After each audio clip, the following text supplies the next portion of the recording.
नमस्तु भयम दोस्तों, जैसा कि आप सभी लोग जानते हैं कि 26 जनवरी 2026 सोमवार माघ माह में पड़ने वाली है अष्टमी तिथि और सोमवार की अष्टमी तिथि है।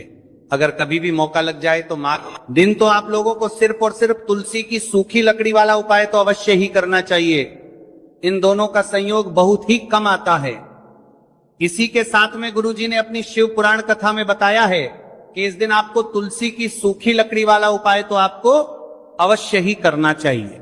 मैंने आपको लकड़ी वाला उपाय तो अवश्य ही करना चाहिए, क्योंकि ऐसा दिन पूरे साल में सिर्फ एक ही बार आता है। और दोस्तों, आप सभी लोग जानते हो कि सोमवार का अगर सबसे बड़ा कोई उपाय है तो वह तुलसी की सूखी लकड़ी वाला उपाय है। तो दोस्तों, सोमवार अष्टमी तिथि के दिन आप लोगों के मेरा करना चाहिए। कोई इस तुलसी की सूखी लकड़ी वाला उपाय को जरूर करना है। बहुत सारे लोग होंगे जिन लोगों ने इस उपाय को ना किया हो, मतलब पूरा साल निकल गया, उन्होंने किसी भी दिन इस तुलसी की सूखी लकड़ी वाला उपाय को ना किया हो। पर दोस्तों, आपके पास एक आखिरी मौका बचा हुआ है, जो कि सोमवार अष्टमी तिथि के दिन है। इस दिन आप लोगों को इस वाले उपाय को जरूर कर लेना है। भले ही आपने पूरे महीने भर इस उपाय को ना किया हो, पर अगर आपने इस माघ माह के सोमवार अष्टमी तिथि के दिन अगर इस वाले उपाय को कर लिया तो आपको इस उपाय को करने का वह फल मिलेगा जिसकी आपने कभी कल्पना भी नहीं करी होगी। इसीलिए आप लोग इस वाले उपाय को एक बार जरूर कर लेना है, ताकि आपके हाथ से यह मौका ना जा सके और आपको इस उपाय को करने का फल मिलेगा। दोस्तों, यह उपाय पंडित जी ने अपनी अभी की ही श्री शिव महापुराण की कथा में बताया है, जिस उपाय को आज हम आपको बहुत अच्छे से समझाने वाले हैं। इस वीडियो को देखने के बाद उपाय को समझने के लिए आपको कोई और वीडियो को देखने की जरूरत नहीं पड़ेगी। तो चलिए दोस्तों, उपाय को शुरू करते हैं। देखिए, यह इस माघ मास सोमवार अष्टमी तिथि के दिन यह इतना खास होता है, इतना महत्वपूर्ण होता है। देखा गया है कभी कभी बड़े बड़े पूजा पाठ अनुष्ठान से जो कि मनोकामना पूर्ण नहीं होते, वहां माघ माह की सोमवार अष्टमी तिथि के दिन एक छोटे से उपाय करने से ही आपकी मनोकामना पूर्ण हो जाती है। और बहुत सारे लोगों ने इस उपाय को किया भी है, पर उनको इस उपाय को करने का फल भी जरूर मिला है। अगर आप लोग भी पूछी जाए, निप्रमण्य प्रचार की परमा इस उपाय को करना चाहते हैं, तो आप इस उपाय को पहले अच्छे से समझ लेना, सुन लेना, उसके बाद करना। आपको इस उपाय का फल जरूर मिलेगा। और इस उपाय को कर लेने से आपके घर में चाहे किसी भी प्रकार की दुख और समस्या क्यों ना चल रही हो, आपको उसका कारण भी नहीं पता है कि भाई यह समस्या किस कारण से चल रही है। उसका कुछ भी कारण हो सकता है, जैसे पितृदोष हो सकता है या किसी भी तरह का मंगल दोष भी हो सकता है। तो इस दिन आप लोगों को यह वाला उपाय कर लेना है।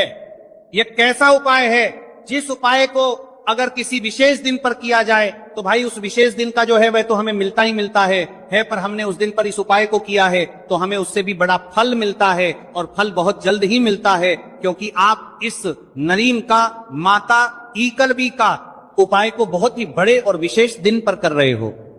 तो चलिए अब उपाय के बारे में बात करते हैं। लेकिन उससे पहले आप लोगों में को यह जानना आवश्यक है कि आखिर ये उपाय किस समय करना है, किसको करना है और कैसे करना है। तो चलिए हम आगे आपको वीडियो में एक एक कर बता देते हैं। लेकिन उससे पहले अगर आप लोग हमारे चैनल पर पहली बार आए हैं या फिर मेरी आवाज आज पहली बार सुन रहे हैं, तो हमारे चैनल को सब्सक्राइब जरूर कर लेना और इस वीडियो को लाइक करके कमेंट बॉक्स में श्री शिवाय नमस्तु है, ओम नमः शिवाय जरूर टाइप कर देना। तो दोस्तों, इस तुलसी की सूखी लकड़ी वाला उपाय को हमें सोमवार अष्टमी तिथि के दिन कैसे करना है, किसको करना है, किस समय करना है और कहां पर करना है, ये सारे सवालों के जवाब आपको इस वीडियो में मिल जाएंगे। और जो ये वीडियो देखेगा भाई, उसको तुलसी की सूखी लकड़ी वाला उपाय जरूर करना चाहिए, क्योंकि इस दिन काला तिल का भी बहुत ही बड़ा और विशेष महत्व होता है। और जब बात आ जाए तुलसी की सूखी लकड़ी वाला उपाय की, तो ये सोने पर सुहागा वाली बात हो जाती है और ये एक बहुत ही बड़ा उपाय होता है। अब दोस्तों, इस तुलसी की सूखी लकड़ी उपाय को आखिर करना किसको है, सबसे पहले हम लोग वो बात जान लेते हैं। तो देखो, घर की जो बड़ी माताएं बहनें होती हैं, उन माताओं बहनों में से कोई भी एक बड़ी माता बहन इस वाले उपाय को कर सकती है। और दोस्तों, अगर आप चाहे तो अपने घर में से सभी सदस्यों को भी इस उपाय को करवाए सकते हैं। अगर किसी व्यक्ति की खुद की कोई मनोकामना है, खुद की कोई दुख और परेशानी है जो कि वो अपने लिए ही करना चाहता है, इस वाले उपाय को तो वो खुद अपने लिए भी कर सकता है। बाकी अगर कोई घर में से ऐसा है जो कि अपने पूरे घर परिवार की सुख और शांति के तुल्य लिए ये वाला उपाय करना चाहता है, तो भाई वो भी कर सकता है। हो सकता है उसमें भी कोई दिक्कत वाली बात नहीं है। कहने का मतलब यह है कि इस उपाय को हर एक सदस्य भी कर सकता है और पूरे घर परिवार के सदस्य के लिए घर की बड़ी माताओं बहनों में से कोई एक माता बहन भी कर सकती है। माताएं बहनें अगर घर में उपस्थित ना हो या वह यह वाला उपाय ना कर पा रही हो, तो फिर घर का कोई बड़ा सदस्य भी इस तुलसी की सूखी लकड़ी वाला उपाय को कर सकता है, चाहे फिर वह पुरुष ही क्यों ना हो, उसमें कोई भी दिक्कत वाली बात नहीं है। उसके बाद में दोस्तों जो अपीतरम औकी वारवी अपर को तरफ प्रतितरफ प्रतितरफ प्रति वारवी को तरफ प्रतितरफ प्रतितरफ प्रतितरफ प्रतितरफ प्रतितरफ गला प्रश्न निकल कर आता है, वो ये आता है इस उपाय को लेकर के कि आखिर इस उपाय को हमें किस समय करना है, सुबह के समय करना है कि शाम के समय करना है। तो देखो, इस वाले उपाय को आप लोग सुबह के समय भी कर सकते हो और शाम के समय प्रदोष काल में भी कर सकते हो। अब अगर आप पूछो कि भाई साहब सबसे उत्तम समय कौन सा रहेगा इस तुलसी की सूखी लकड़ी वाला उपाय को करना है, कहा तो हम आपसे बस यही कहेंगे कि इस उपाय को आप सुबह के समय करेंगे तो ज्यादा बेहतर होगा। बाकी अगर प्रदोष काल शाम के समय भी करेंगे तो भी अच्छा होगा, उसमें कोई भी दिक्कत वाली बात नहीं है। तो अब दोस्तों जो अगली सबसे बड़ी और महत्वपूर्ण बात आती है वो ये आती है कि सुबह अगर हम उपाय को करेंगे तो हमें कितने बजे से लेकर कितने बजे तक के बीच में करना है, और शाम के समय प्रदोष काल में करेंगे तो हमें कितने बजे से लेकर कितने बजे के बीच में करना है। तो देखो, सुबह जितनी जल्दी हो सके आप उपाय को करने की कोशिश करना। बाकी अगर किसी कारणवश लेट भी हो जाओ, थोड़ी देर भी हो जाए, तो 10 या 11:00 बजे तक भी आप उपाय कर लेना और 12:00 बजे से ज्यादा देरी ना हो, ठीक है, इस बात का ध्यान रखना। उसके बाद में दोस्तों अगर शाम के समय प्रदोष काल की बात करें, प्रदोष काल का जो समय होता है वो शाम के 0 बजे से शुरू हो जाता है। मतलब शाम के 6, प्रदोष काल की बात करें 0 बजे से शुरू हो जाता है, मतलब शाम के 0 बजे से शुरू हो जाता है, 0 बजे से शुरू हो जाता है। लेकिन 7 के बीच का जो समय होता है यह समय प्रदोष काल का समय होता है। तो आप इस उपाय को 7 या 8:00 बजे के बीच में भी कर सकते हो। मतलब शाम के 0 बजे से रात 8:00 बजे के बीच में आप कभी भी इस वाले उपाय को कर सकते हो, उसमें कोई भी दिक्कत वाली बात नहीं है। देखिए, यदि हम किसी ई प्रकार के उपाय को निश्चित दिन और निश्चित तिथि पर करते हैं हम, तो इसका हमें बहुत अधिक लाभ मिलता है और इन उपायों को करने के बाद हमारे जीवन में बहुत अधिक परिवर्तन आता है। साथ ही साथ ये जो उपाय आपके जीवन की सारी परेशानियों को और सारी बाधाओं को दूर करने वाले हैं। देखिए दोस्तों, आज के इस पूरे वीडियो में हम आपको 3 चमत्कारिक उपाय बताने वाले हैं और ये तीनों ही उपाय बहुत ही खास और बहुत ही ज्यादा विशेष होने वाले हैं। तो चलिए दोस्तों, जाने वाले हैं, लेते हैं गुरुजी द्वारा बताए गए सबसे पहले उपाय के बारे में। अश्विन महाधन प्राप्ति उपाय, तुलसी की सूखी लकड़ी घर में रख देना, बहुत जल्दी करोड़पति बनोगे। इतना पैसा पत्र से बंदोरपति बनोगे, बरसेगा। राधे धे।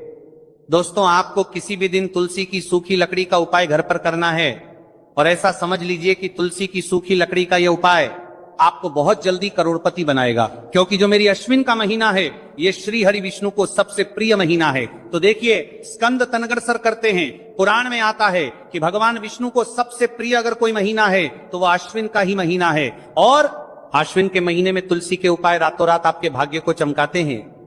ऐसे में आज की वीडियो में हम आपको तुलसी के ऐसे उपाय बताने जा रहे हैं जो रातों रात आपका भाग्य चमकाएंगे और बहुत जल्दी आपको महादानी बनाएंगे। तो देखिए, श्री हरि विष्णु प्रसन्न होते हैं। जब भी आप मां तुलसी से जुड़ा हुआ कोई भी उपाय करते हैं, मां लक्ष्मी प्रसन्न होती है जब आप श्री हरि विष्णु को प्रसन्न करते हैं। अब आज की वीडियो में जो उपाय हम आपको बताने जा रहे हैं, इस उपाय को करने से श्री हरि विष्णु तुरंत प्रसन्न हो, हाथों लंगा के कोरों को साथ रहा होते हैं और सीधे सीधे आप मां लक्ष्मी को प्रसन्न कर लेते हैं। आपके जीवन में आप खुद अपने सौभाग्य को प्रसन्न कर लेते हैं। इसकी तरफ करने के भी आपके जीवन में आप खुद अपने सौभाग्य को प्रसन्न कर लेते हैं। आप कुछ परवन प्रसन्न कर लेते हैं, प्राप्त कर लेते हैं इस छोटे से उपाय को करके। तो देखिए, सबसे पहले बात कर लेते हैं कि जो मान तुलसी है, इनके बिना श्री हरि विष्णु का पूजन और श्री हरि विष्णु का भोग दोनों ही अधूरे हैं। जब भी हम श्री हरि विष्णु को भोग कराते हैं, हम उनको भोग लगाते हैं, उसमें हम तुलसी दल जरूर डालते हैं, एक पत्ता डालेंगे लेकिन तुलसी दल जरूर डालते हैं, क्योंकि बिना तुलसी दल के श्री हरि विष्णु कोई भी भोग स्वीकार नहीं करते हैं। और आश्विन के महीने में तुलसी का पूजन करने से व्यक्ति को सौभाग्य की प्राप्ति होती है, उसके घर में कभी निर्धनता नहीं आती है। आप देखिए, सबसे पहले तो आपको आश्विन के महीने में हरा भरा तुलसी का पौधा अपने घर में जरूर लगाना चाहिए। अगर पहले से आपके घर में तुलसी का हरा भरा पौधा है तो बहुत उत्तम है, अगर नहीं है तो आश्विन के महीने के लिए महीने में तुलसी जी का पौधा आप जरूर लेकर आ, क्योंकि सबसे श्रेष्ठ महीना है तुलसी के पौधे को अपने घर में लाकर लगाने के लिए। दूसरी चीज की देखिए, आश्विन के महीने में या उससे पहले आपके घर में तुलसी जी का पौधा सूख गया है, और अगर तुलसी का पौधा आपके घर में सूखा हुआ है तो उससे कौन सा उपाय है जो आप करके रातों रात अपने भाग्य को चमका सकते हैं। तो देखिए, अगर आपके घर में माध्यम में तुलसी जी का सूखा हुआ पौधा है, इसमें आपको हरे भरे पौधे से उपाय नहीं करना। आपके घर में तुलसी जी का अगर सूखा हुआ पौधा है, उसी से आप उपाय करेंगे, इस चीज का ध्यान रखेंगे। तो देखिए, अगर तुलसी जी का पौधा सूख गया है तो आपको क्या करना है, उसकी छोटी छोटी कहानियां लेनी है, गिन के 7 कहानियां, ठीक है ना। कितनी कहानियां लेंगे? 7 कहानियां लेंगे। थोड़ा सा मौली धागा आपको लेना है और 7 तुलसी की सूखी लकड़ी को एक के अन्न दर एक यानी गट्ठा टाइप का बनाना है और उसको बांध देना है, ठीक है ना। सारी तुलसी की लकड़ियों हमको इकट्ठा करना है और मौली धागे से बांध देना है। बांध देंगे कलावा लपेटकर। अब आपको क्या करना है, रोली का तिलक इस तुलसी की सूखी लकड़ी पर आपको करना है। रोली का तिलक करेंगे, अगर चंदन है तो थोड़ा सा चंदन लगा दीजिए। अब ये तुलसी की जो सूखी लकड़ी है, ये आपको थोड़ी देर अपने घर के मंदिर में रखनी है, श्री हरि विष्णु के सामने, और एक देसी घी का दीपक आपको श्री हरि विष्णु के सामने लगाना है। दीपक गोल बाती का लगाएंगे और उसमें एक चुटकी पिसी हुई हल्दी डाल देंगे, ठीक है ना। श्री हरि विष्णु को हल्दी बहुत प्रिय है। दीपक लगा देंगे। थोड़ी देर बाद जो तुलसी की लकड़ियां हैं उनको ऐसे ही रखा रहने देंगे, तिलक कर देंगे। अब थोड़ी देर बाद आपको क्या करना है, तुलसी की वो जो सूखी लकड़ियां आपने बांधी थी कलावे से, मोली धागे से, अब आपको उन्हें उठाना है। एक छोटे से लाल कपड़े में आप इसको रख लीजिए, ठीक है ना। लाल कपड़े में रख लीजिए, पीला कपड़ा हो तो पीले कपड़े में रख लीजिए। रखने के बाद आपको क्या करना है, इसकी पोटली टाइप की बना देनी है। धागे से लपेटकर मोली धागे से ही पोटली बना लीजिए, आराम से बन जाती है। अब इस पोटली को आपको कहां रखना है, इसे आपको अपने घर के मुख्य द्वार पर टांगना है, ठीक है ना। अंदर की तरफ, बाहर की तरफ नहीं, अंदर की तरफ।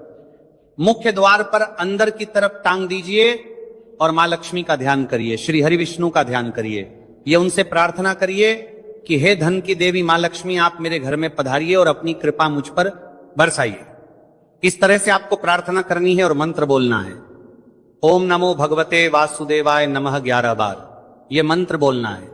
एक दीपक आपको जिस दिन भी उपाय कर रहे हैं अपने घर के मुख्य द्वार पर प्रज्वलित करना है। चौमुखी दीपक यानी 4 बाती का दीपक लगाएंगे और थोड़ी सी हल्दी उस दीपक में भी डाल देंगे। मुख्य द्वार पर दीपक में आहर की तरफ लगाना है, सीधे हाथ पर, ठीक है ना। ये उपाय वैशाख में आप करिए और देखिए कि कैसे आप महाकरोड़पति बनते हैं, कैसे आपके पास पैसा आता है और कैसे आपके पास पैसा रुकता है। तो ये वही उपाय है जो रातों रात आपके भाग्य को चमकाएगा और आपको महाधनी बनाएगा। छोटा सा उपाय आपको महाकरोड़पति बनने का आपको बनाएगा। आपके बाद करोड़पति बनते हैं, बनते बनाया गया है, देगा। अगर सच्ची श्रद्धा से आपने इस उपाय को कर लिया, साथ ही साथ आश्विन के महीने में अगर कोई जूते का दान कर देता है, जूते चप्पलों का कोई दान कर दे इस माह में, तो समझ लीजिए उसे हर बात वस्तु मिलती है जिसकी वो कल्पना करता है, जिसकी वो चाहता है। आपने अगर कुछ ऐसा सोचा है कि हाँ मुझे यह वस्तु या मुझे ये चीज मिल जाए, मेरी ये इच्छा पूरी हो जाए, आपकी कोई भी इच्छा अधूरी है, पूरी नहीं हो रही, तो आश्विन माह में आप चाहे एक व्यक्ति को दान करें, जूते या चप्पल का दान जरूर करेंगे, विष्टि को करेंगे, चाहे पद्मा में आपकी कोई भी इच्छा पूरी हो जाए, करिए जल का दान। इस माह में के लिए जल के दान करिए, जल का दान करिए, जल के तरी करिए, जल के तरी करिए, जल के तरी करिए, जल के तरी करिए में करिए। और फिर देखिए कि आपका भाग्य कैसे आपका साथ देता है और कैसे आप अपने जीवन में आगे बढ़ते चले जाते हैं। तो बहुत अच्छे से उपाय आपको बताया है। अब हम बात करते हैं दूसरे विशेष उपाय की, कैसे आप अपने जीवन में आगे बढ़ते चले जाते हैं। तो बहुत अच्छे से उपाय आपको बताया है। अब हम बात करते हैं दूसरे विशेष उपाय की, कि देखिए यह उपाय भी आपको तुलसी जी के पौधे के वहां पर करना है। आपके भाग्य का उदय करने के लिए आपके घर में धन सम परेशानियां हैं, कर्ज की समस्या अगर दिन पर दिन बढ़ती जा रही है, दूध जाइए करारा, आपको दूध जाइए करारा, आपको जाइए करारा करना रही है, खत्म मारने की आपको तुलसी जी के पौधे के वहां पर तालियां दूध जाइए करना रही है, खत्म मारा पीथर मारा करना रही है, नहीं ना हो रही है, बहुत ज्यादा परेशानियां हैं, तो आपको ये उपाय करना चाहिए। देखो करना क्या है वो ध्यान से समझना। आपको मात्र तांबे के पात्र के अंदर जल लेना है, उस जल के अंदर एक चुटकी आपको हल्दी मिला देनी है, ठीक है, और साथ में लेना है कमल गट्टा या केवल। उपाय पित्त त्रिपक्ष सोमवार चैत्र नवरात्रि के दिन करना। अगर आपको ऐसा लगता है कि आपके जीवन में अष्ट लक्ष्मी का वास नहीं है, भाग्य का साथ आपको नहीं मिल पा रहा है, तो आप ये उपाय शनिवार के दिन कर सकते हैं, सोमवार अष्टमी तिथि के दिन भी कर सकते हैं, ठीक है। शनिवार और सोमवार दोनों दिन आप ये उपाय कर सकते हैं। देखो करना क्या है, किस टाइम के पात्र के अंदर हल्दी डाली और एक कमल गट्टा डाला। अब आपको तुलसी है, जब आप कमल गट्टा जाप करना, ये उनसे प्रार्थना करिए कि हे धन की देवी मां लक्ष्मी, आप मेरे घर में पधारिए और अपनी कृपा मुझ पर बरसाइए। इस तरह से आपको प्रार्थना करनी है और मंत्र बोलना है। ओम नमो भगवते वासुदेवाय नमः 11 बार ये मंत्र बोलना है। एक दीपक आपको जिस दिन भी उपाय कर रहे हैं अपने घर के मुख्य द्वार पर प्रज्वलित करना है। चौमुखी दीपक यानी 4 बाती का दीपक लगाएंगे और थोड़ा ही सी हल्दी उस दीपक में भी डाल देंगे। मुख्य द्वार पर दीपक में आहर की तरफ लगाना है, सीधे हाथ पर, ठीक है ना। ये उपाय वैशाख में आप करिए और देखिए कि कैसे आप महाकरोड़पति बनते हैं, कैसे आपके पास पैसा आता है और कैसे आपके पास पैसा रुकता है। तो ये वही उपाय है जो रातों रात आपके भाग्य को चमकाएगा और आपको महाधनी बनाएगा। छोटा सा उपाय आपको महाकरोड़पति बनने का आपको बनाएगा। आपके बाद करोड़पति बनते हैं, बनते बनाया गया है, देगा। अगर सच्ची श्रद्धा से आपने इस उपाय को कर लिया, साथ ही साथ आश्विन के महीने में अगर कोई जूते का दान कर देता है, जूते चप्पलों का कोई दान कर दे इस माह में, तो समझ लीजिए उसे हर बात वस्तु मिलती है जिसकी वो कल्पना करता है, जिसकी वो चाहता है। आपने अगर कुछ ऐसा सोचा है कि हाँ मुझे यह वस्तु या मुझे ये चीज मिल जाए, मेरी ये इच्छा पूरी हो जाए, आपकी कोई भी इच्छा अधूरी है, पूरी नहीं हो रही, तो आश्विन माह में आप चाहे एक व्यक्ति को दान करें, जूते या चप्पल का दान जरूर करेंगे, विष्टि को करेंगे, चाहे पद्मा में आपकी कोई भी इच्छा पूरी हो जाए, करिए जल का दान। इस माह में के लिए जल के दान करिए, जल का दान करिए, जल के तरी करिए, जल के तरी करिए, जल में आगे बढ़ते चले जाते हैं। तो बहुत अच्छे से उपाय आपको बताया है। अब हम बात करते हैं दूसरे